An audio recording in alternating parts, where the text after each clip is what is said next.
Good morning, RIT community.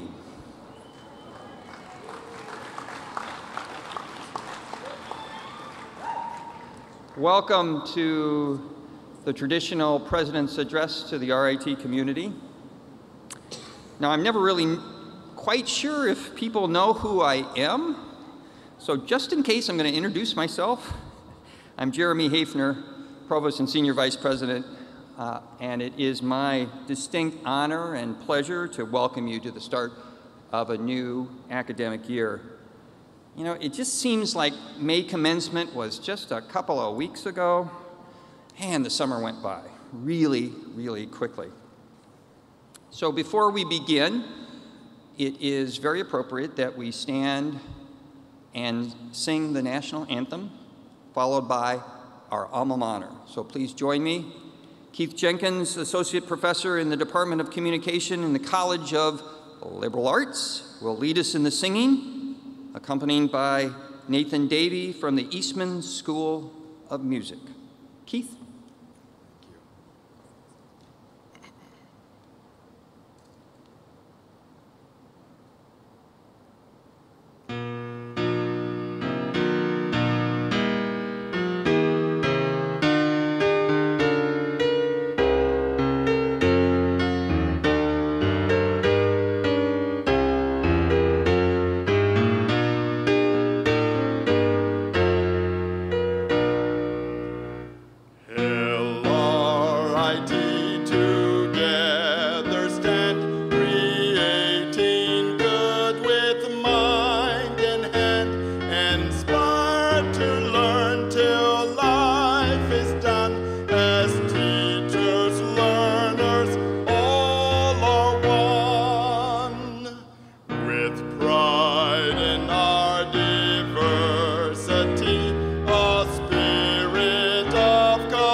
Thank you, Keith, and thank you, Davey.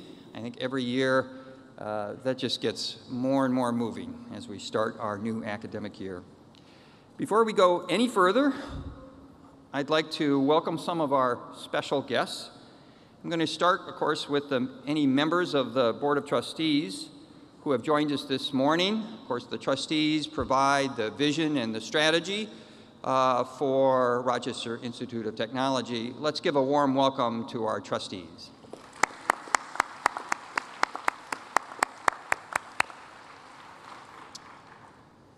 And of course, our ceremony this morning is enriched by the presence and expertise of our professional sign language interpreters and real-time captionists. Let's thank them for their important work in facilitating access to communication. Plus, they're very fun to watch as well. Now, I'm also proud to welcome two new individuals to campus, and I'm sure you'll want to spend some time getting to know them. James Hall is our new Executive Director of the Center for Multidisciplinary Studies, and Sandra Johnson, our new Senior Vice President for Student Affairs. Sandy, welcome. Jim. Dr. Hall comes to us from the University of Alabama, where he served as Director of the New College at Alabama and Executive Director of the Consortium for Innovative Environments in Learning. And originally hailing from Canada, Jim is happy to be closer to family and friends in Ontario, but probably a little less happy to have to purchase a snow shovel and winter jacket again, I'm guessing. Dr. Johnson comes to us from Hofstra University, where she served as Vice President for the Division of Student Affairs at Hofstra University.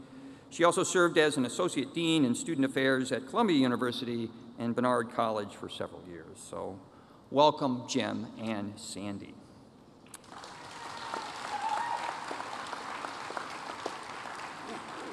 Now, this year marks our second year of the semester system. What? We're in the semester system?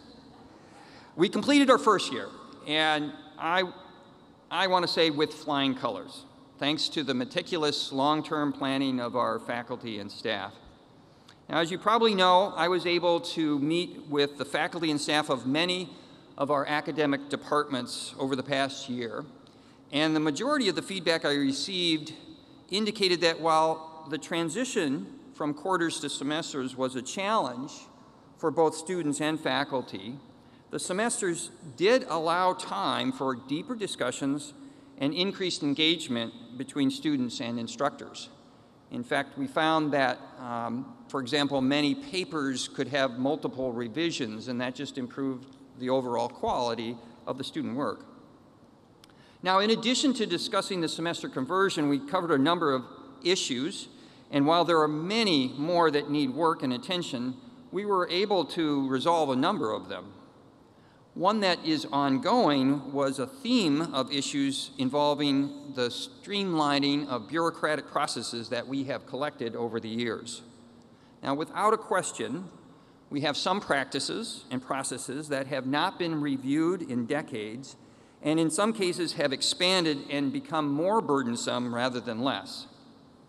So would it not be great if we could make some simplifications and reduce the work that we have to do? Well, indeed. So with President Destler's concurrence, I will be working with the other divisional vice presidents to organize and charge a campus-wide task force that will review our procedures and make recommendations for change. I've also asked Graduate Studies Dean Hector Flores to work with Enrollment Management and Career Services to digitize the graduate student application process. And this will make it much easier for faculty to review applicants and speed up the process as well. And finally, the deans and I will be reviewing the work of last year's task force on faculty hiring and deciding which recommendations to implement. So all this work should result in more streamlined processes, less paperwork, and a better quality. I'm looking forward to making material progress in this very important issue that's faced. Now, I've really enjoyed the listening tour, and I listed as a highlight of last year for me. It was really a pleasure to engage in the conversations and get to know better our more than 1,500 faculty and staff in the Academic Affairs Division. There are over 75 departments, and I had meetings with over 55 of them. But for those I missed, do not worry. My trustee Pam Spencer and Katrina Rex are busy scheduling meetings with the remaining departments early in the fall semester. And then when I'm done with those, I plan to start the cycle all over so I can have follow-up conversations. Before I introduce the next speaker, I want to share with you two reasons that contribute to my deep optimism about the future of RIT. So first, RIT is positioned to have, I think, another groundbreaking year. Enrollments across the board are very healthy. The budget for next year is on solid footing, and the new students, whom we welcomed just this week, are joining our family, are truly talented and eager to be here. Our sponsored research efforts have already had a very productive start with over $10 million in new awards in July alone. And the new strategic plan, which will be presented to the Board of Trustees this November, will provide a well-lit pathway for RIT's future. And Dr. Destler will discuss this and more, of course, in his remarks. But for now, I hope you can see a glimpse of why we should be so optimistic and enthusiastic for RIT's future. But it's there because of your tremendous work. And so I want to take an opportunity just to thank you for all the work that you do to make RIT a great university. So let's give ourselves a round of applause to all of those who work so hard. Thank you so much.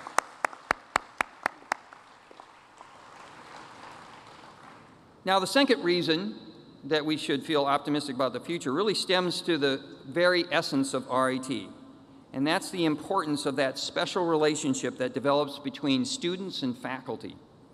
You're about to see the latest in a series of videos created by Joe Bellavia and the production team at the Wallace Center, describing the relationship of Kyla Sandoval and her faculty in the Department of Mechanical Engineering Technology in CAST. So let's roll the reel and take a look. Hi, my name is Kayla and I'm from El Paso, Texas. In high school, I knew that I wanted to improve the things around me, but I didn't know how just yet. So I wanted to go to a college that encourages new ways of thinking and supports students in making their ideas come to life. RIT was the perfect environment for me. I started in the undeclared science program, but when I saw one of my friends, an MET major, working on an awesome project for pumpkin chunkin', right away I knew I wanted to do what they were doing. So after my first term, I switched into the Mechanical Engineering and Technology program. Mechanical engineering is looking at the world around you, figuring out how it works, and determining what could be improved, then making it better, faster, stronger, and smarter. MET is the applied, hands-on, in-your-face version of mechanical engineering. It's awesome learning from professors that have decades of experience, like Bill Leonard, my professor for mechanical analysis and design. This course is all about redefining your thought processes as an engineer while analyzing specific breakdown points in a part. Professor Leonard is always finding ways to point you in the right direction. We learn to troubleshoot and anticipate points of failure in materials with the detailed knowledge he gave us. One of my favorite projects was in my composite materials class. I love composites. For example, carbon fiber. It's as strong as steel at only a fraction of the weight. My partner Charlie and I decided to design speakers. With composites, we can make them more durable, and we were able to be more creative with our ideas. We sketched it, modeled it, and simulated it. Then, the final step was to create the physical parts in the composites lab. It's an incredible feeling to have an idea and actually be able to build it. And RIT's innovative atmosphere and experienced professors provided me with the perfect environment to make that happen. My experiences here led me to a co-op with GE Aviation. I plan on taking my passion for composites and the skills RIT has taught me to build the next generation of aeronautic advancements.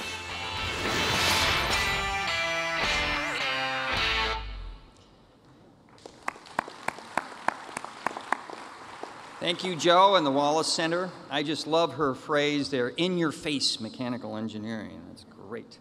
So like all our videos, which can be found on the Academic Affairs website, I think that one is yet another impressive story. But more importantly, the video really captures, I think, the extreme nobility and worthiness of what we do here and how it's transforming students' lives. So now on to our speakers. Earlier this week at the convocation for new students and families, a series of speakers, including Dr. Destler, Dr. Johnson, Ms. Ashley Carrington, and I pledged to parents that they and their students have made the right choice by choosing RIT. We pledged to our incoming students that RIT is committed to providing them an outstanding educational experience both inside and outside the classroom.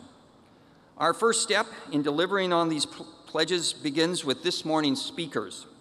The chairs of the Academic Senate and Staff Council, the President of Student Government, and the Associate Provost and Vice President for Diversity and Inclusion will each have about 5 minutes to welcome you and briefly outline their vision and plans for the upcoming year.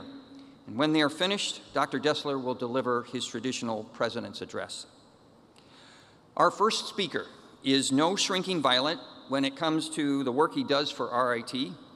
I'm very pleased to introduce our very own poet laureate, Dr. Michael Laver, Associate Professor of History in the College of Liberal Arts and beginning his second term as Chair of the Academic Senate. Michael?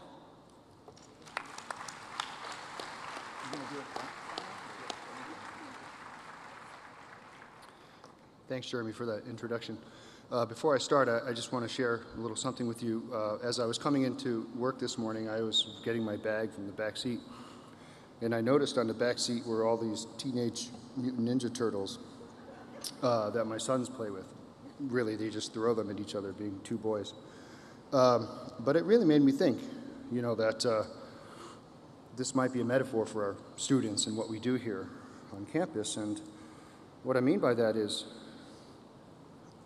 as someone who's been teaching almost a decade now, I can promise you that with rigorous training and, you know, a little bit of fun thrown in and some timely exposure to amorphous and ambiguous radioactive sludge, there's really nothing we can't accomplish. So please keep that in mind as we start the semester. I want to read to you a poem that I wrote for this occasion that I called A View from the Fool. And it's a little bit about Academic Senate.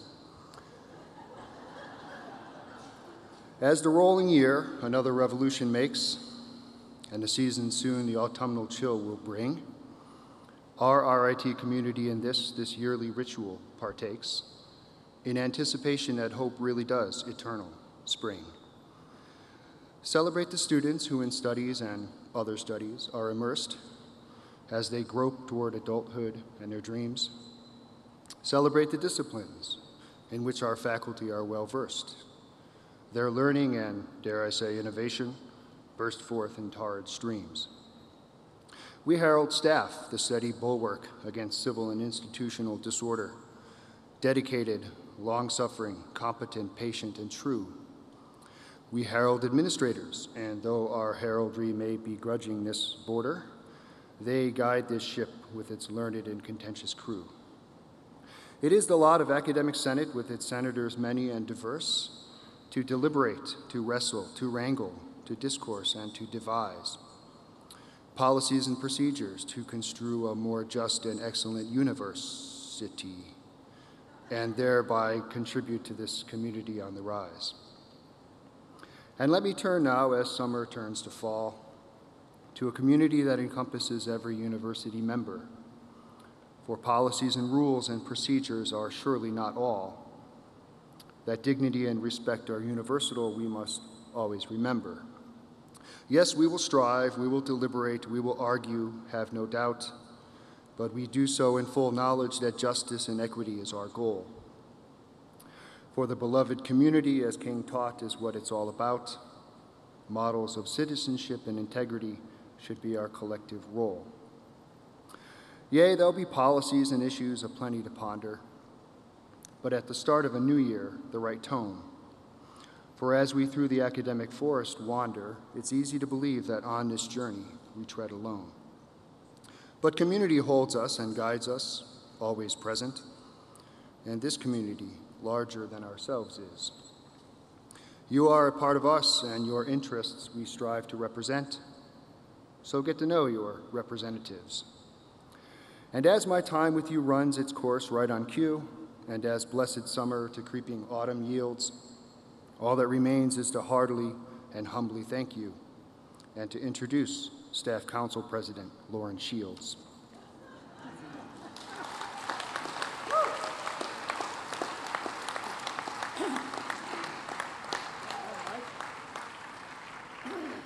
Thanks, Michael.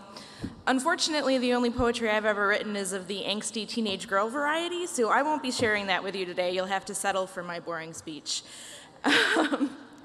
Good morning and welcome back to another exciting year at RIT. Last year, we experienced the first year of the semester system. The overwhelming success of semester conversion can only be attributed to the hard work of the faculty, staff, and administration here at RIT.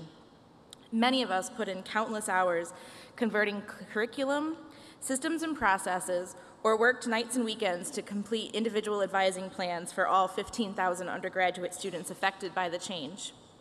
Looking forward, RIT will be embarking on a new 10-year strategic plan which will set the tone for our future.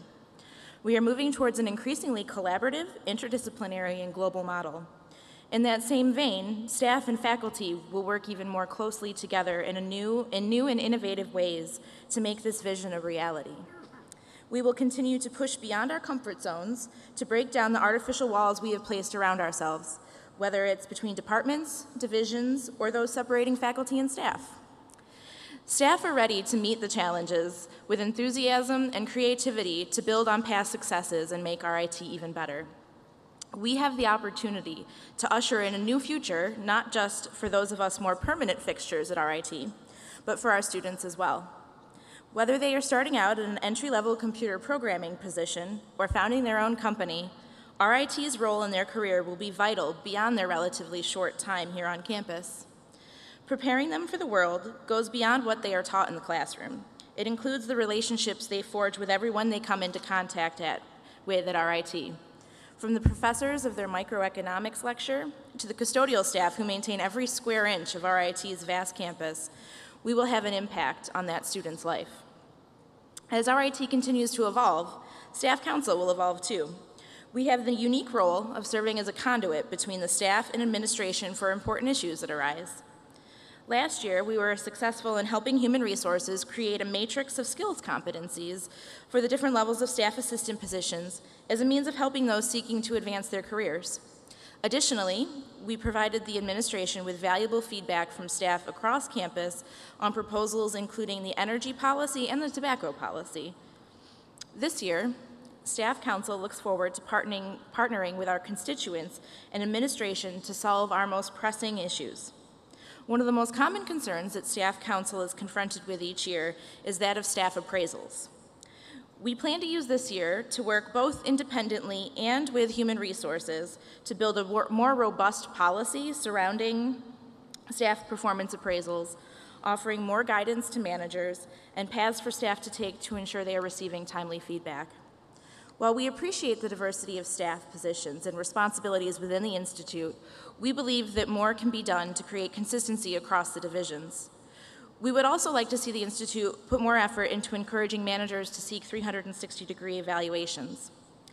In the increasingly competitive and price-weary environment of higher education, we all need to be doing the best we can. Without adequate feedback mechanisms, how will we ever know where we can improve? Additionally, over the past few years, we've heard concerns from many people across campus about the safety of pedestrians. The increasing numbers of bikes and skateboards on our campus has created concerns about the well-being of everyone who shares RIT thoroughfares. After initiating conversations with Dr. Destler and Institute Council, we have succeeded in getting the go-ahead to form a task force with representatives from each of the governance groups. The committee will make suggestions on how to improve safety on campus and present them for implementation. RIT is already a pretty great place to work, just as it is a great place to learn. Staff Council plans to help maintain and improve that status in every way we can. We'll continue to listen to staff concerns and bring them to the table for discussion with administration. We'll continue to work with administration to find mutually satisfactory solutions to issues that arise. We look forward to another great year at RIT and to welcoming another outstanding class of first-year students, transfer students, and graduate students to the RIT family. Now, it is my pleasure to introduce Ms. Ashley Carrington, President of RIT Student Government and a student in the Saunders College of Business. Ashley?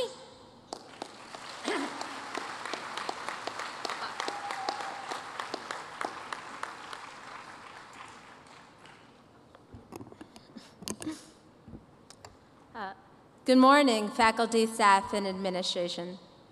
My name is Ashley Carrington, and I am the president of RIT's Student Government for the 2014-2015 academic year. Today marks the beginning of a great day, a new school year at Rochester Institute of Technology. While the start of a new school year means new challenges, it also means new processes, new students, and most importantly, new opportunities. The marvelous thing about academia is each year you have an opportunity for a fresh start. You encounter a different group of students that will allow you to edit your curricula, test your new methods, or make new changes in your department. During my orientation speech 2 days ago, I spoke about the words I believe we should all live by this year: be great. And during that speech, I mentioned that greatness is not defined by what you do, but rather by who you are, and each individual establishes their own benchmark for greatness. As a part of this university, I think we can establish that benchmark together. Some of the top universities in this nation are not recognized by the individual people who helped shape the university, but rather by the goals and ideals they strived for and attained as a collective whole. Being in the top 50 schools in the nation, having one of their collegiate teams win a national championship, or having the best dining facilities are all examples of accomplishments that have gotten university recognized on a national and even a global level. It is not surprising that it wasn't one person who got them there, and it certainly didn't take just 1 year. These changes and shifts in university culture and policy takes years of people giving it their all. It took professors spending that extra time to help students after class. It took that team hours of practice and making sure each community member filled the stands during every game. It took harnessing that constructive criticism on food and dining practices and reapplying it to make improvements to every meal option. Each and every person was striving to be as great as they could possibly be, which translated into a university that strives to be as great as it can be. I'm standing here and speaking to you today to say that RIT may not be there yet, but we have the talent and passion to become that school that strives towards the highest echelons of success and greatness. Student government might have an advantage with respect to fostering growth and new ideas. Every year, we have new leadership with new ideas on how to work with students, administration, and staff on accomplishing their respective goals. This year, we want to build our goals together and create a system that allows for future student government members to build from what we create this year. We plan on implementing systems such as our Make a Difference website, a petition website that will allow each and every one of us to get constructive criticism on all topics across campus so that we can continue to advance as a university and learn what the popular opinions are on subjects that matter on campus. We will harness our diversity and technology skill set to bring forth new ideas and innovations and support and collaborate with each other in every endeavor undertaken. The beautiful thing about RIT is that it has huge potential to be great, but we can only do so through our support of each other and constant willingness to be open and try new ideas and concepts. I couldn't be more excited to work with each and every one of you over the next year, because together, we can attain that benchmark of greatness through our due diligence and partnership and efforts, aiming to better our campus each and every day. So now, it is my pleasure to introduce to you Kevin McDonald, the Vice President and Associate Provost for Diversity and Inclusion. Thank you.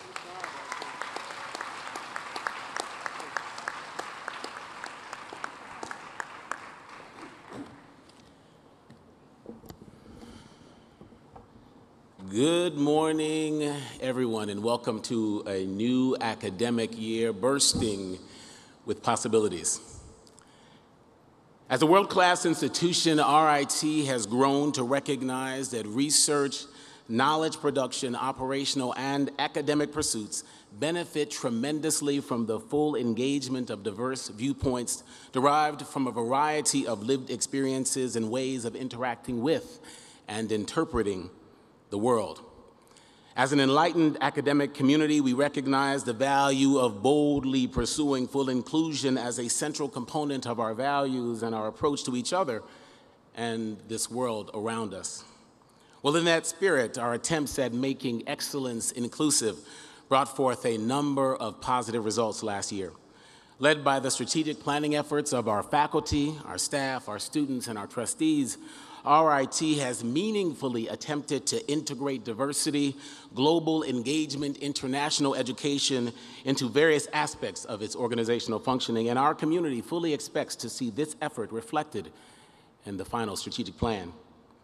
The Division of Enrollment Management and Career Services continued its stellar track record of admitting a more selective but increasingly diverse first-year student class, and our entire campus community witnessed the first graduating class of our Rochester City Scholarship recipients last year.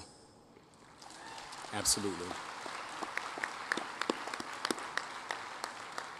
This great program will continue to have a transformational impact on Rochester City graduates and our campus community, thanks to the generous financial contribution of President Destler and Dr. Rebecca Johnson.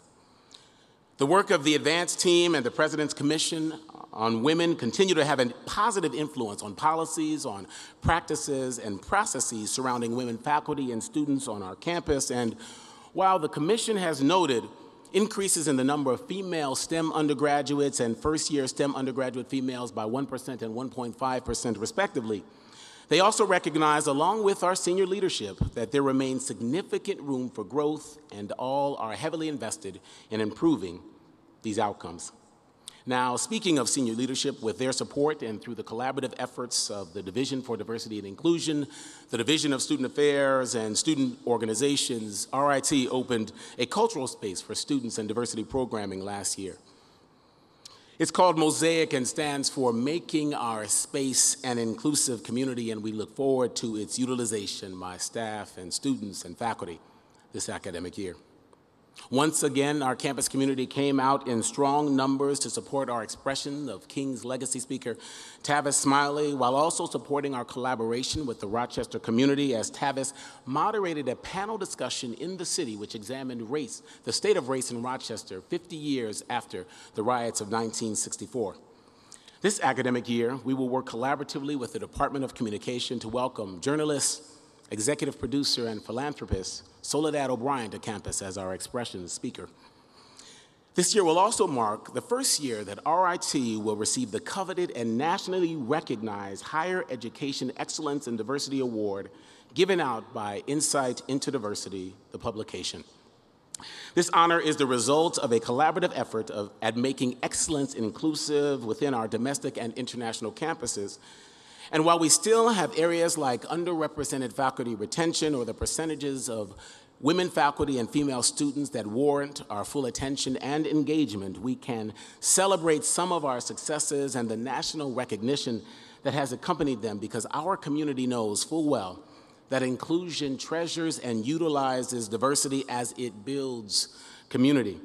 Creating a culture of inclusion is not an optional exercise, but rather an indispensable precondition that enables us to capitalize on our diverse skills, our perspectives, and experiences so that we can better advance the fundamental research and educational mission of RIT. But to maintain the Institute's unrelenting standards of excellence, all members of our community must contribute at the apex of their abilities, because a productively diverse community at RIT will make us better at what we do, broader and deeper as thinkers, more effective as collaborators, more creative as faculty, staff, and students, and more understanding as colleagues and as friends. To that end, I'd like to welcome you to a new academic year of exploration, innovation, advancement, and of inventing our future and our world's future. I look forward to working collaboratively with you as we continue making excellence inclusive at RIT, in the local Rochester community, and all over the world. Thank you.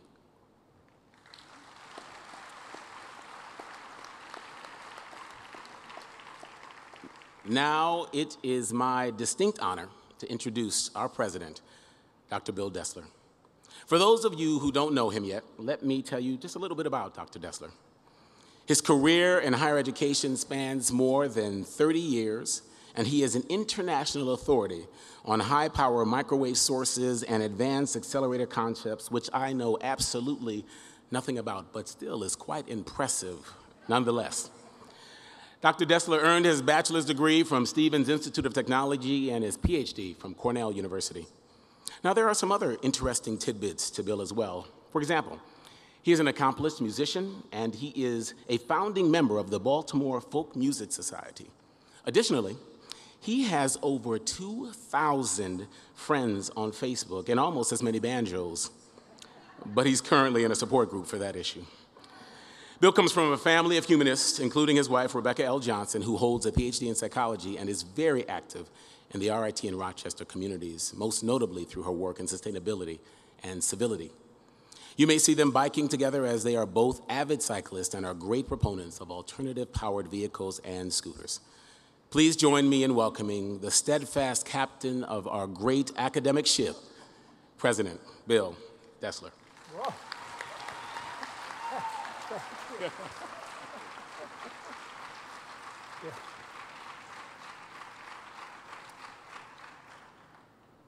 I can see this is going to be a challenging year. Is this thing on? It is? Okay, good. I already knew it was going to be a challenging year for a couple of reasons. But right now I just noticed that everybody on stage has left, lest they be associated with my remarks in any possibly supportive way. But I knew it was going to be a challenging year when the search committee for the senior vice president for student affairs came out with their recommendations, and I was compelled by the sheer quality of her resume and her depth of experience to hire another Dr. Johnson. And to make matters worse, the new director of our Center for Multidisciplinary Studies has brought a wife by the name of Rebecca Johnson. I am now seriously outnumbered on this campus. So I want to give you a kind of a welcome back address, but more importantly, I want to talk about our strategic planning efforts. First of all, the welcome back address consists of welcome back. But I do want to give you an early look at our new strategic plan. This is obviously still very much a work in progress. The plan will ultimately consist of a short summary document that will be produced as a kind of glossy, distributable document with a bunch of pictures and a bunch of central messages to our strategic plan. But there will be a much longer document which will include much of the community input that we have received. And so far, only a draft of the short document has been created, and that draft will actually be available to you as you exit. It's been sometimes stated that there's a few people at RIT who think this plan was written a long time ago.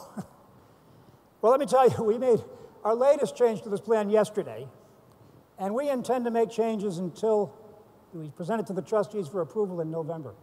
We need your input. Please, there's a website and an email address on the document you'll receive as you exit to provide your input. We need your input. We need to make the best possible strategic plan for RIT for the next decade. Where are we now? I think RIT clearly is a very good, comprehensive university with a growing national reputation. We've seen this in so many ways. Interestingly enough, RIT has quite a number of jewels in the crown, so to speak, including our co-op program, of course, the National Technical Institute for the Deaf, programs in imaging science, the School for American Crafts, game design and development, industrial design, photography, film and animation, sustainable manufacturing, computational astrophysics, and the like. But none of these actually is in a traditional academic discipline. Now, don't get me wrong. We have many distinguished programs in traditional disciplines. But for example, I'll just use our mechanical engineering program as an example. This is absolutely a first-class program with a national reputation, but because we don't offer a PhD in mechanical engineering, we will probably never show up in the top 25 lists of mechanical engineering programs nationwide. So our reputation, to some extent, comes from programs that really are not in the traditional academic disciplines. Other defining characteristics: large undergraduate enrollment, a focus on STEM. Of course, that's of increasing importance nationally as we see an increasing demand for STEM graduates in our companies. We have really a set of quite unique cross-disciplinary PhD programs. We already have a significant presence overseas. We have, of course, the closest connections to industry you could possibly have. In fact, we send our students out to 2,000 different companies every year on co-op assignments. We have a history of strong fiscal management and a very modern physical plant. And interestingly enough, I warned you about this last year, RIT last year produced 29 PhDs, and that will almost inevitably move us into the National Research University ranking category. And I think that we are already underway in preparing to increase our national reputation so that we will fare well in that new ranking scheme. Now, in terms of the strategic plan, we've had a very active year. We started in November of 2013, and we hope to conclude in November of 2014. In the previous two slides, I can summarize the kind of point of departure, where we are now for our strategic planning efforts. It's been a necessarily speedy process, although some of you will be surprised to learn that the last process actually was done in less than a year. But it's been more widely participatory than many people believe or understand. Just as an example, we've of course had a cross-campus steering committee, we've had 2 campus forums, we've had a full-day alumni association meeting dedicated to the strategic plan, we've had a discussion forum on our website, we've had a trustee strategic planning committee, 7 different task forces with more than 160 members from our campus community working on the plan. We've had open task force meetings, 6 different task force wikis, a provost town hall meeting, President's Roundtable spent a full meeting on this, a day and a half.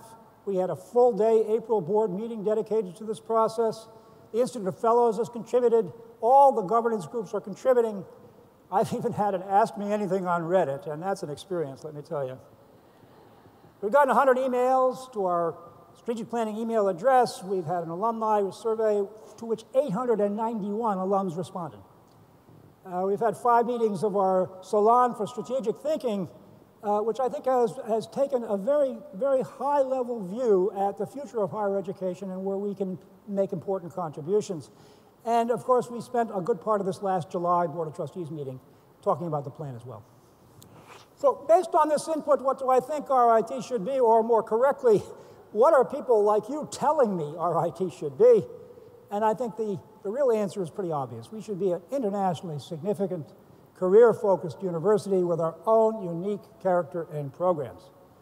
I think a university that belongs in the category of the world's great universities, and we should settle for nothing less. Not because we seek to replicate Stanford or Harvard or whatever, but because we are already practicing what the future universities are going to have to provide. We already occupy a unique place in academia. Thank you. And just to show you, if you go to the Carnegie Foundation website where you can see all the universities and their classifications, you will see that under the various classification categories, for example, under undergraduate instructional program, we're considered a program that offers degrees in the professions plus arts and sciences with a high graduate coexistence. The graduate instructional program is doctoral with a STEM dominant. Our enrollment profile is high undergraduate. Undergraduate profile is full-time 4-year, more selective, higher transfer content. Size and setting, large 4-year, highly residential. Those are the characteristics that define us. Now, if you go to that website and you enter those characteristics into the search engine, the only university that comes up is RIT. There ain't no others. Yeah. Okay.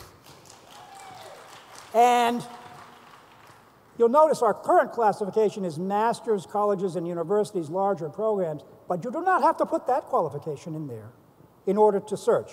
And if you include all of the institutions in the country, the only university that comes up with this classification is RIT. So I think we need to ask ourselves what defines an internationally significant university for the years ahead. I think clearly an internationally significant university is going to have a match between the university's demonstrated strengths and capabilities and the emerging demands of a shrinking world. Demands such as affordability and positive return on investment. Boy, have we heard a lot about that lately. We need to basically respond to the question that everybody's asking, what will students do when they graduate? And our career-focused curriculum course is a perfect match to that.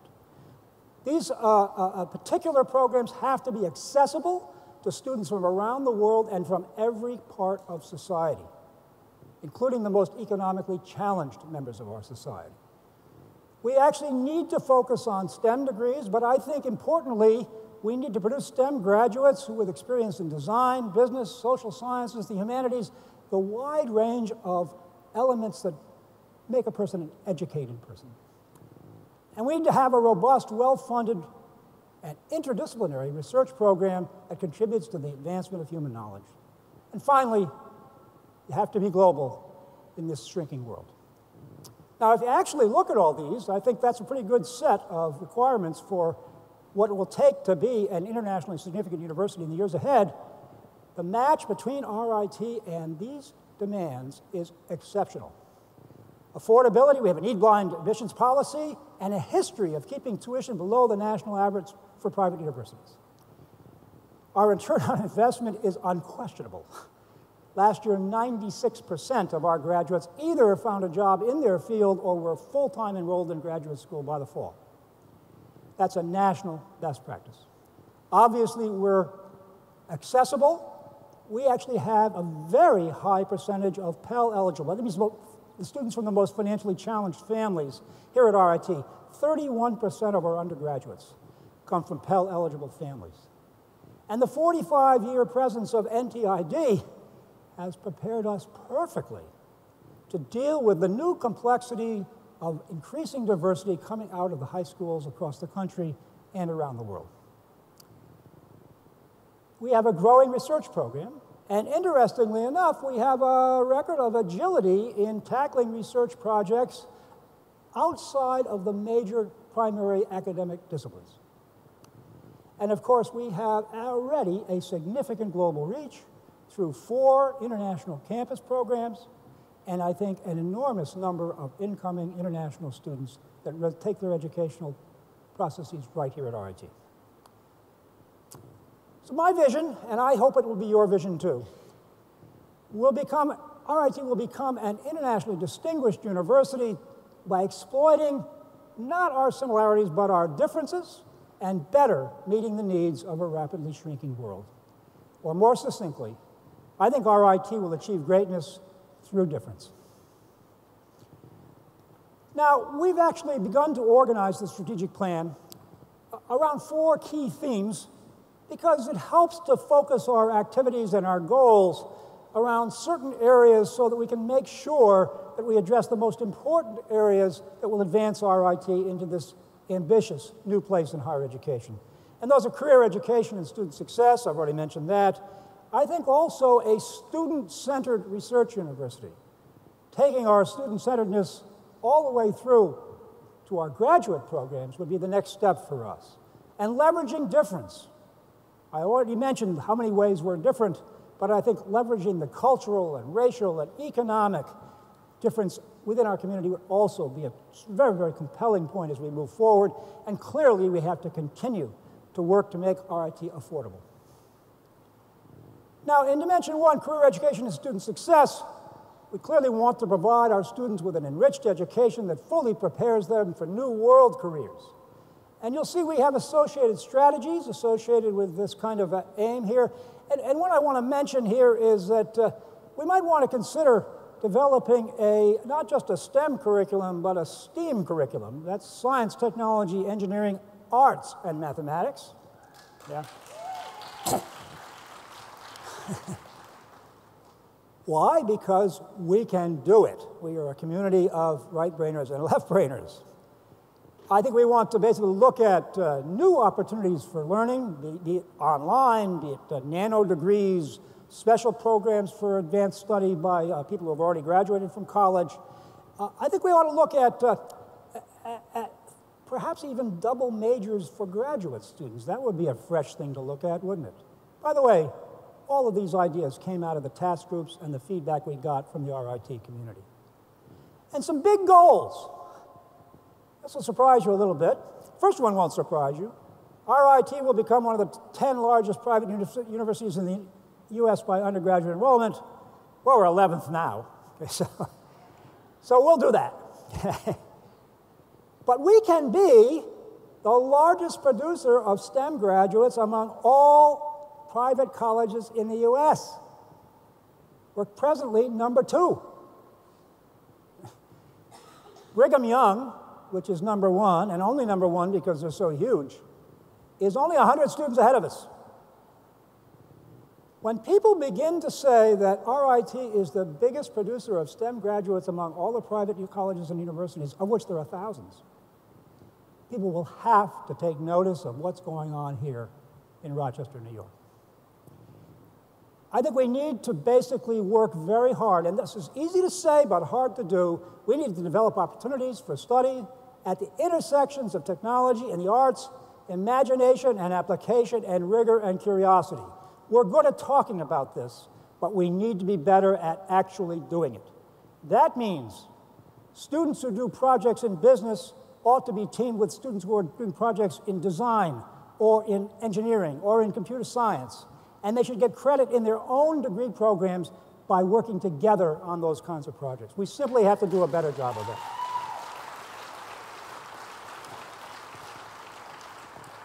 We're already seeing an increased ability of the institution to serve as an economic engine for the region. Some of our latest spin-out companies, Pictometry is a good example, of course, of a mature company, but companies like Vinomics and Sweetwater, for example, are actually growing rapidly in our community and hiring now significant numbers of employees, and those have resulted directly from technologies developed at RIT. So I think we ought to set a goal for ourselves to greatly expand our entrepreneurship and new business generation programs to the point where we could produce as many as 50 companies every year coming out of the campus. Think what that would do for the regional economy. And I think that we need to be a university where you can't leave here as a student without developing global knowledge and intercultural competencies through both our disciplinary and our general education curriculum. And we need to charge our faculty with ensuring that this happens with all of our various curriculum. And another great idea that came out of the task groups, I think we want to develop co-curricular transcripts that reflect not just a student's academic progress and successes, but the kind of experiences they have developing leadership skills, participation in organizations, clubs, athletics, everything else. So when our students go out in the marketplace, people will see they are not one-dimensional. They didn't just do well in the classroom, but they have experience that will lead them to be the leaders of those companies in future years. Dimension 2, the Student-Centered Research University. RIT will extend its student-centric undergraduate culture across all degree levels, at the same time integrating the mission-critical activities of research, scholarship, teaching, and learning. So one of the things we have to do, and frankly we've made great progress at it, is identify a set of interdisciplinary research programs where RIT can play a leading role. More on that in a moment. We need to develop an organizational structure, as I said before, that supports cross-disciplinary and cross-degree level research centers, and for that matter, educational programs as well. We need to encourage and facilitate the participation of undergraduate students in funded research teams. Let me tell you, if you want to solve the potential problem of becoming too research intensive at the expense of our undergraduates, the solution is to conduct research with undergraduates. We will do that. We need to basically develop and apply the same kind of student success measures to to our graduate student population. You know, RIT used to be largely a part-time graduate center. Students used to take degrees at night in professional disciplines. Now we are, by a significant majority, a full-time graduate program. We need to change the culture here to reflect that. And as I said before, we ought to look at perhaps developing double majors or maybe even minors for graduate students. This could really distinguish us in the years ahead. Possible associated big goals. I mentioned we need to select and support some specific areas of interdisciplinary research where we could invest and become real-world leaders. And actually, the research task group, with a lot of blood on the floor, I might add, actually came up with a good first set to look at. They considered areas such as global resilience, accessibility and inclusion. Why? Because, look, we have NTID already, and we have a lot of work in accessible technology for the handicapped, or I should say the disabled. Advanced design and manufacturing, biorenewable resource economics, and I added digital entertainment and imaging technologies because those are areas in which we have top 5 programs and ought to assume a leadership position. I think we should have aspirations to be ranked in the top 100 U.S. national universities, despite the fact that that ranking formula is not particularly well matched to RIT because of our differences. I think if we invest in these particular focused research areas, we will make a step change in RIT's international reputation as a research university, and we can do it without sacrificing the quality of our undergraduate experience for our students. Leveraging difference. We will intensify our culture of innovation and creativity by harnessing the creative power resident in the extraordinary diversity of our community. We've become much more diverse, as most of you can see by just looking around the room. But we have yet to optimally use that diversity as a creative engine in our community, and we need to do a better job of that. I think we need to look at, for example, more international exposure for our students who are reluctant to go overseas because they're already going to spend extra time before they graduate in the co-op program. Well, let's use the January intersession to organize some short-term study abroad opportunities for our students. We are about to launch a new urban charter school in collaboration with the Uncommon School Charter School Organization Group in downtown Rochester. That's actually going to give us a tremendous insight into what the new generation of students will need when they come to RIT. Let's use that to make RIT a better match to the needs of incoming students and the new demographics that they represent. And I think that we clearly need to work on increasing female enrollment in STEM. So I have some associated goals here, too. For example, I think we could be the most engaged private university in the U.S. as measured by the breadth and size of our international populations served both in the U.S. and abroad. That goal is within our reach. I think RIT, because of the hard work of Kevin McDonald and his exceptional group, is on the verge of providing the kind of academic support services that can eliminate the achievement gap between minority and majority students here at RIT. If we do that, the world will talk about us. Yeah.